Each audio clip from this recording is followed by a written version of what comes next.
ఇక్కడ కూర్చోండి అని చెప్పారు. మరొక చోట ఇంకా మనకి మరి అధ్యాయాలు ఉన్నాయి కదా, మత్తయి, మరి మార్కు, లూకా, యోహాను, ఇవన్నీ ఉంటాయి కదా, వాటిలో కూడా ఈ అంశాలు ఉంటాయి. కొన్ని చోట్ల ఏమని ఉంటుందంటే ఇదే అధ్యాయాలలో మీరు ప్రార్థన చెయ్యండి అని ఉంటుంది, మీరు మెలకువగా ఉండండి అని ఉంటుంది. ఇక్కడేమో కూర్చుండి అని ఉంది. ఈ 4 సువార్తలు మనము గమనిస్తే గనక అన్ని ఒకేలాగుంటాయి, వాక్యాలు అన్ని ఒకేలాగా ఈ 4 సువార్తల్లో ఉంటాయి. కొన్ని పదాలు మార్పు ఉంటాయి, కానీ అర్థం మాత్రం ఒకటే.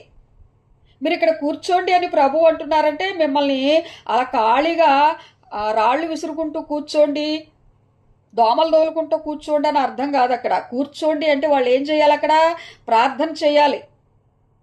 ప్రార్థన చేయకుండా నిద్రపోతుంటారు వాళ్ళు నిద్రపోతున్న సమయంలో వాళ్ళు వచ్చేసి ప్రభువుని పట్టుకుంటారు. అంటే వాళ్ళు ఏదో మేలుకొని ఉంటే ప్రభువుని కాపాడతారని కాదు. అక్కడ అర్థం ఇంకోటి ఉంది, చాలా అద్భుతమైన వివరణ ఉంది.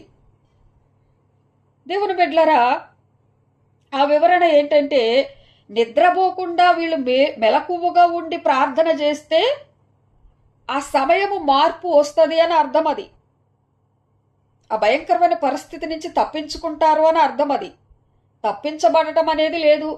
యెషయా గ్రంథములో ముందుగానే రాయబడింది, ఆయన పట్టబడతారు, మరణానికి అప్పగించబడతారు అని ఉంది. కాబట్టి ప్రవచనాల ప్రకారము వెళ్ళిపోతుంది అక్కడ పరిస్థితులు. కాబట్టి దేవుని బిడ్డలారా, ప్రార్థించటము దేవుడి గురించి కాదు కదా, వాళ్ళ గురించి కూడా వాళ్ళు ప్రార్థన చేసుకోవాలి కదా, మన గురించి మనం ప్రార్థన చేసుకోవాలి. ప్రార్థన అంటే దేవుడిని మనం ఉద్ధరించట్లేదు, మనల్ని మనము ఉద్ధరించుకోవడానికి ప్రార్థన.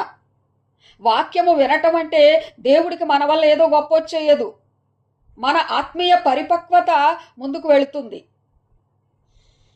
ఆత్మీయతలో మనము పరిపక్వత చెందుతాము వాక్యము వినటం వల్ల.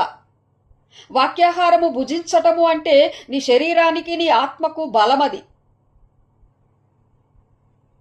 ఉపవాసము అంటే ప్రభువుని నీకు దగ్గరగా చేస్తుంది. పాట పాడటము అంటే ఆయన నువ్వు స్తుతిస్తున్నావు.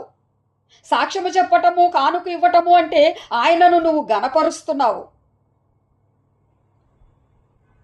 ఇవన్నీ మనం చేయటం వల్ల ఆయనకేమో ఒరిగిపోదు. అక్కడ మన మంచికే, మన మేలుకే.